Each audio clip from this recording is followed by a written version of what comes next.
A week ago, we lost legendary actor Sean Connery at the age of 90. I talked about one of his movies earlier this week, that being Entrapment. Now I'm going to talk about another one of his last few movies. Well, his last ever live action movie, The League of Extraordinary Gentlemen. Big D's Entertainment Rankings and Reviews.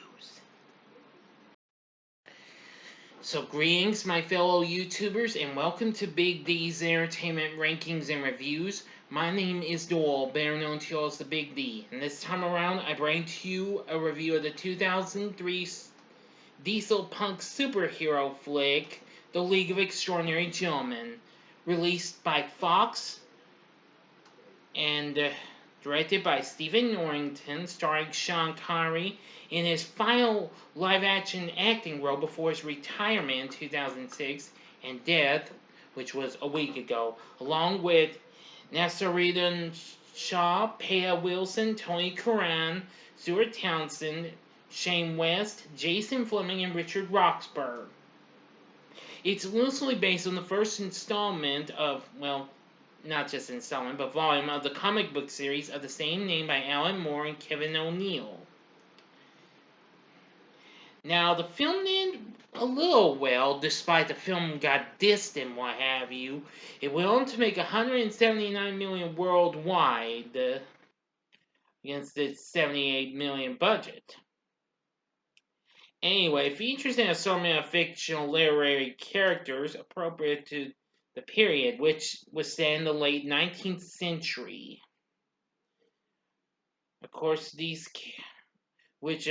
characters act as Victorian-era superheroes, drawn from the works of people such as Jules Verne, H.G. Wells, Bram Stoker, Sir Arthur Conan Doyle, H. Rider Haggard, Ian Fleming, Herman Melville, Oscar Wilde, Robert Louis Stevenson, Edgar Allan Poe, Gaston Leroux, and Mark Twain.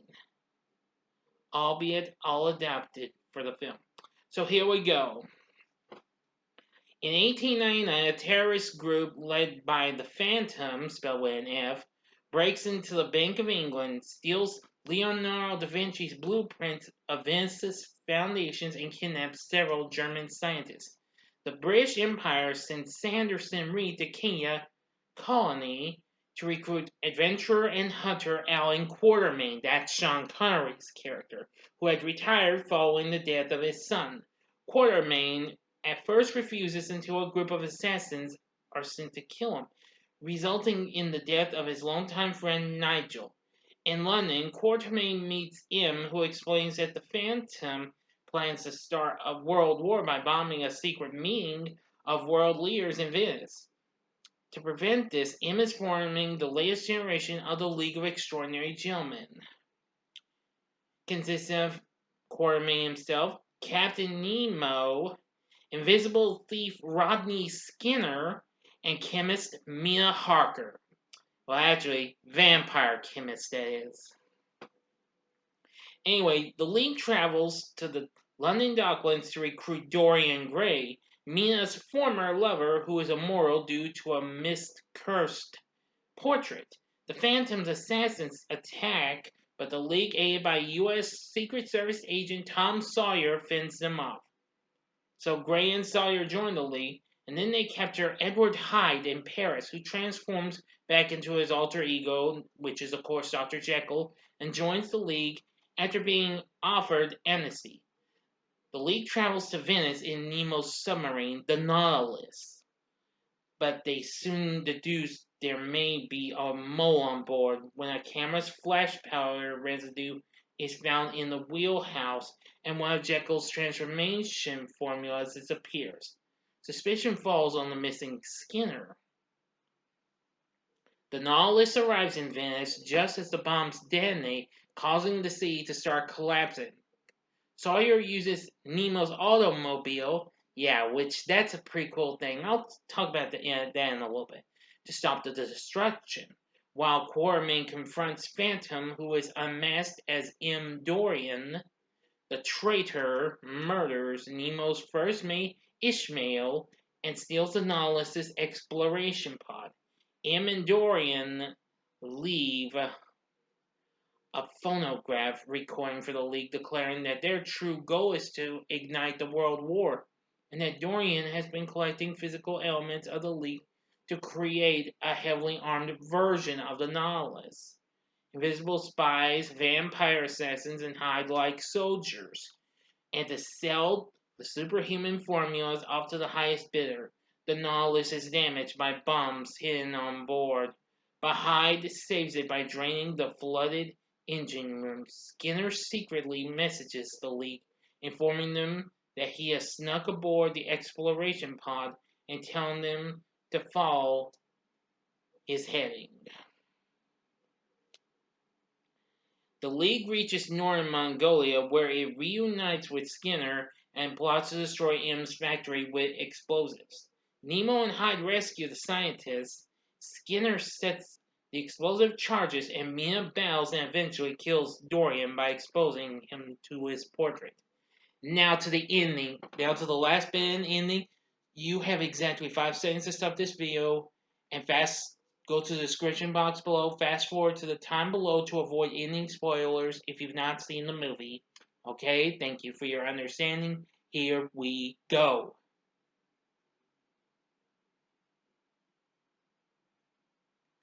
Okay, you've been warned. Quartermain and Sawyer confront him and identify him as Professor James Moriarty, longtime arch-enemy of genius detective Sherlock Holmes, who had changed identities following his alleged death at the Reichenbach Falls. Sawyer is taken hostage by Invisible Reed. Quartermain shoots the latter, only to be fatally stabbed by Moriarty, and he flees, but Sawyer shoots him and the formula sink into the icy water. Quartermain then dies. And there, at the last bit, Quartermain is buried beside his son in Kenya. The surviving League members recall how a witch doctor had blessed Quartermain for saving his village, promising that Africa would never let him die. The remaining League members depart, agreeing to continue using their powers for good in the coming 20th century. Following this, the witch doctor arrives and performs a ritual that summons an unnatural storm, with a bolt of lightning striking the rifle that Sawyer left on Quartermain's grave. End of story, my friends. Yeah. So, what did I think of the League of Extraordinary Gentlemen, you ask? Well, I'm going to say despite it got a little bit of a harsh response from the critics in Miami, I thought it was not bad. I mean, it could have been a little bit, well, better with some of the stuff. I mean, the effects and what have you. But most of the cool action sequences were pretty good, actually. Yeah.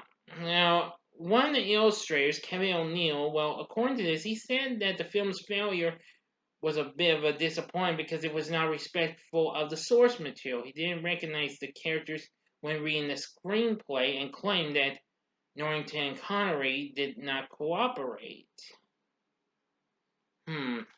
Which that's understandable. But anyway, I thought some of the action was pretty good. Some of the effects were a little, I don't know, kind of freaky though, especially with the Jekyll Hyde transformation and what have you. But anyway, but even so, I liked the movie for certain reasons, and that it was based on a comic book I had never actually heard of. But anyway, it's not too bad. There was to be a reboot, but ever since Fox got bought out by Disney, it's been scrapped. I'm hoping for the best. We'll get a new, improved version of this sometime down the road, but oh well, who am I kidding? But anyway, even so, I thought the story, it could have used just a tiny bit of spin and polish and what have you. But nevertheless, the cast was pretty good though. I liked Sean Connery's performance as Quartermain. Now, Nasir Rodin Shaw plays Captain Nemo. Very good performance.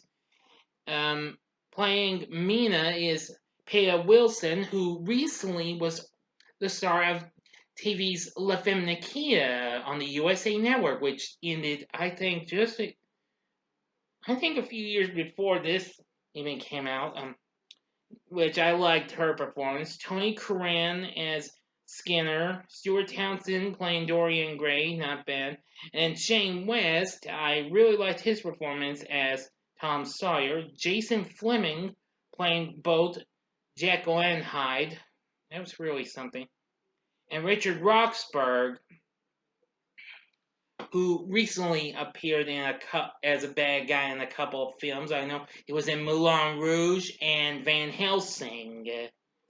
He plays the Phantom, aka M, aka Moriarty.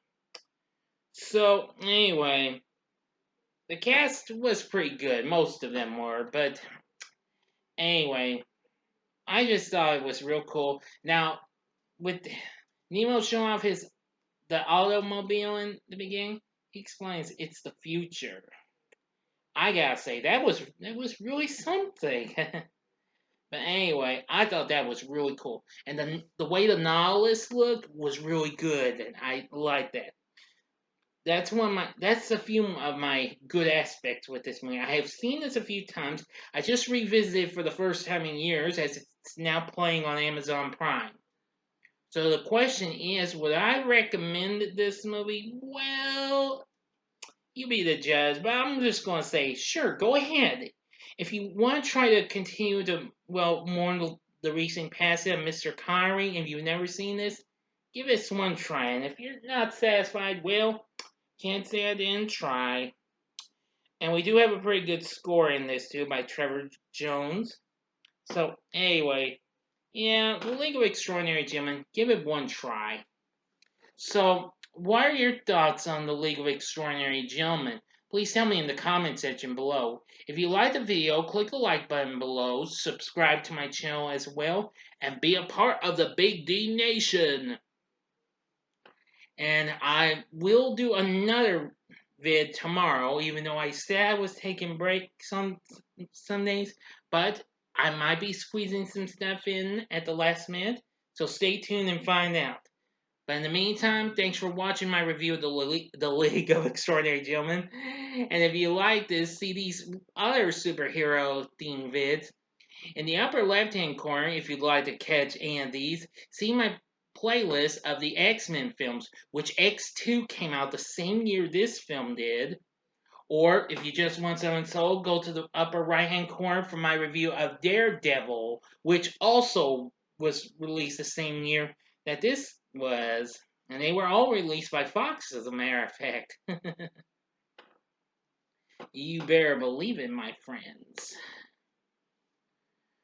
But, or if you just want something else, I will tell you, you can go to the bottom left-hand corner for a little look into a comic book based cartoon I just did. My latest Saturday morning TV log of Richie Rich I did earlier. Or if you like, you know what, scratch that. I'm not doing a Richie Rich.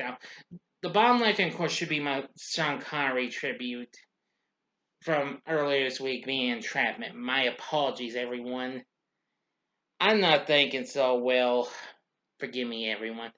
Or if you want to subscribe to me, go to the bottom right corner, click on the button. I'm now up to 247 subscribers. I just need 3 more for 250. So, if you like rankings and reviews on movies, TV, music, video games, etc., then I'm your guy. Sorry if I got a little, I don't know, in the last bit of the cards or so. I humbly apologize. Thanks for watching. Until next time, I'm the Big D saying, see ya.